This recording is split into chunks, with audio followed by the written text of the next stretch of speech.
Today's episode is brought to you by Mazars. SoundCartel. Peter Ivany is one of those iconic names in Australian business. He took Hoyts Cinemas from a small chain of 40 theatres in Australia in 1988 to more than 2,000 cinemas in 12 countries a decade later.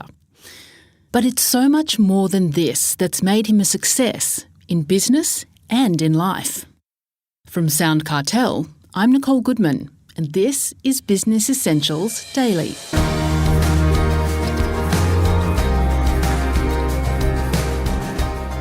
From Peter's lifetime of business success, he's acquired a mountain of wisdom. Wisdom he's happy to share with us. Peter devotes a lot of his time to charities, sports and the arts. He's chairman of several organisations, including the Sydney Swans Foundation and NIDA Foundation Trust. And he's an honorary life governor for the Jewish Communal Appeal. And in June 2021, for distinguished service to the community, Peter received an Officer of the Order of Australia as part of the Queen's Birthday Honours. Today, Peter runs Ivany Investment Group, another successful business venture. But what is success? If there's one take-home message, it's not to confuse success with wealth. Peter's talking to Chris Ashmore. Maybe in business some people might confuse success with wealth, but it's a scoreboard in one element of life. But it's really what you can do with it and how you can make the world a better place. I think that's one way of measuring success, that if you have made some contribution to building something that's made it better. If you've left part of a legacy or you've involved and helped other people realise their dreams at the same time as you're realising your own. And in the end, if you create a better world for your children, your grandchildren, society past it, maybe that's a measure of success. And you've said think big and don't sweat the small stuff. Have you always been able to do that? As a general rule, you don't want to be distracted by things that get in your way, the bumps in the road. You've really got to find a way through them to achieve whatever your main objectives are. And to be successful in anything, you've got to be focused, you have to be disciplined, and although it's sort of standard words, it's something that you have to follow to be able to see something, through the end. And if you keep getting distracted by bumps in the road, it really gets in the way of achieving things. But as part of that, you need to have a team effort, and you need a lot of people around you because there's a lot of pieces to pick up. So I've always tend to think on a broader scale, but I've had a lot of help. Well, you say you need to be focused, but you also need to be flexible and have an open mind. Is that right? Yeah, because nothing stands still, and life's, sort of passé to say it's a journey, but it is. And I think you've got to take what opportunities are given to you, and there's a whole range of different things that can happen in a life, in a world, in what you live in, and you've just got to be in a position to sometimes be proactive, but sometimes even to deal with what you've got. So you just don't know what's around the corner, and you've just got to take a positive view of what life throws at you and then come up with a way to get through it. So I think if your mind's closed, it stops you from doing things, it really makes the road bumps a lot harder to navigate. And in the end, you'll sort of stay where you are because life just doesn't go backwards. Well, life throwing everything at you in business as well, that can be quite scary. But you say that fear can be healthy. Why so? Yeah, well, I think on the one hand, if you have too much fear, you can't go to sleep. And if you don't have enough, then you can't be bothered getting up. So it's a combination of you need a bit of fear so you don't become complacent, because complacency leads to mistakes. It leads you to underestimating your opposition, underestimating the challenges that are out in front of you. So you need a healthy amount of fear just to keep you focused on the main game. But I think it's important, but you don't want to be overwrought by fear either. And if something is really too difficult, you have to break it down to very small components and then deal with them, one step at a time so you can actually get over them. And it's very important to have enough fear to be motivated, but not enough to be paralysed. Well, you say that to be successful, you need to make mistakes. Do you speak from personal experience? And do you have an example?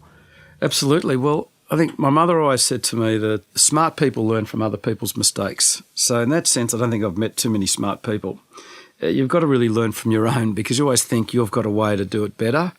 And, that's a sort of a self-confidence to a degree. But it's when everything's going well, it's actually a trajectory to a future sort of downturn. So, when you do make mistakes, that's really when you learn, because that's when you've got to regroup, have a look at what you've done and then do it in a different way. Because if you try to do it the same way, you're not going to get any different outcomes from the first time. And I know from my own point of view, probably early on in my career, I tried far too many things and I tried to do too much too often, and often without the appropriate support people around me.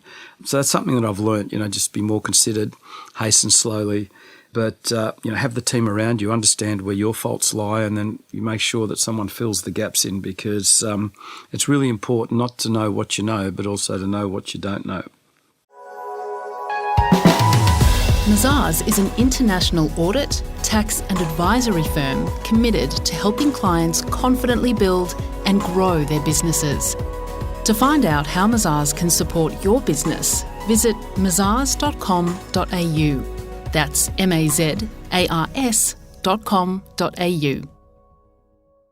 Well, you've certainly had some big successes, Peter. Hoyts, for example. You've taken that from a local cinema chain to a global business with more than 2,000 theatres in 12 countries. What were the keys to achieving that sort of massive success for you? Well, you've got to have a passion and a vision. And I think the issue is, where does that come from? And, it's hard to sometimes reflect on what made you take a business from 40 screen to 2,000, what motivated you to create this sort of global business. And at the end of the day, that was where the vision led me. I think in my case particularly, it comes from home to a degree. My parents are both Holocaust survivors. I looked at what they gave up for us, for my brother and I I recognised that that was an opportunity that we had to make something of ourselves, because they'd really sacrificed their lives for ours, and maybe that's where I started. And then you just sort of feel whatever it is, it's never good enough. So you build a small mountain and then you climb that and you just try to build a bigger one. And if I take it back a bit to NIDA, I guess that's what the people in NIDA originally intended. They start off with a small acting school, and to be in a situation today we're in the top 8 in the world and moving up to the top 3 after we build the graduate school. There's a vision, and we just need people to share in that vision and then to build it. And who knows what it can become. And you look at that in any field of life. Some people have the vision, other people are happy to follow and to be part of it, because everyone wants to do something with some purpose in their lives. And you don't have to limit your visions. You might have to limit them in certain points of time, but at the end of the day, you need to have a large vision, because you can fail on your own without having a vision, but you need to have something to keep climbing towards and to have an objective. If we look at leadership, Peter, and not everyone can be a leader or head up their own business, what do you think sets leaders apart from others in business? One common thing is that you feel you can do it better than someone else.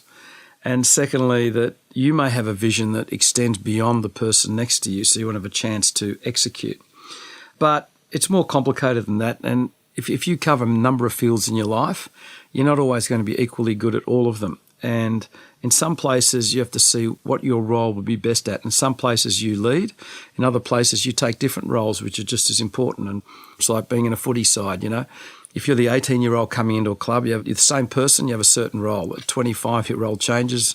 In your 30s, your role changes again. So I think you have to be open to the fact that during your period, your roles may well change. But leadership is it's always taken, it's never given, so you've got to really want it. So I think that's another important part of it. And also I think a lot of people want to be led. So depending on which organisation you're in, people look for leadership and they look for a way, for a path. And if you can show them the right path, it'll advantage the organisation, advantage themselves, it'll produce something positive. People are quite happy to follow it. But just my other point to reiterate is that your skill levels vary in different environments. So sometimes you're not the right person to be a leader, so you've got to recognise that.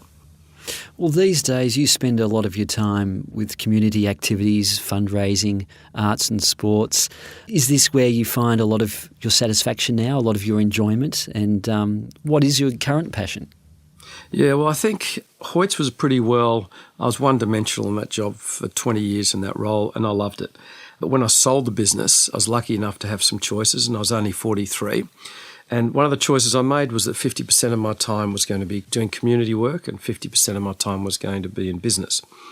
And it's been a real passion. And if you've been fortunate in life, there's a bit of luck and there's a bit of hard work, there's a lot of things, but if you've been fortunate, I think it's not an obligation, but for me it was a privilege to be able to give something back to some organisations, and in some you develop some skill sets that you can then use, you can then adapt in smaller community organisations, and you can then use that to drive the people there to reach their goals. And it's given me an enormous amount of pleasure, and I've always thought it's a privilege to be able to have a job, to be able to do that. Make sure you do a decent job, because otherwise you're just taking up someone else's space. I think you can create more change than that sometimes than in a business, because in a business you're doing that really more for yourself and your own family, and this is something you're doing for not just your community today, but you're trying to build something for a better community over the longer term. That was Ivany Investment Group Executive Chairman and CEO, Peter Ivany AO.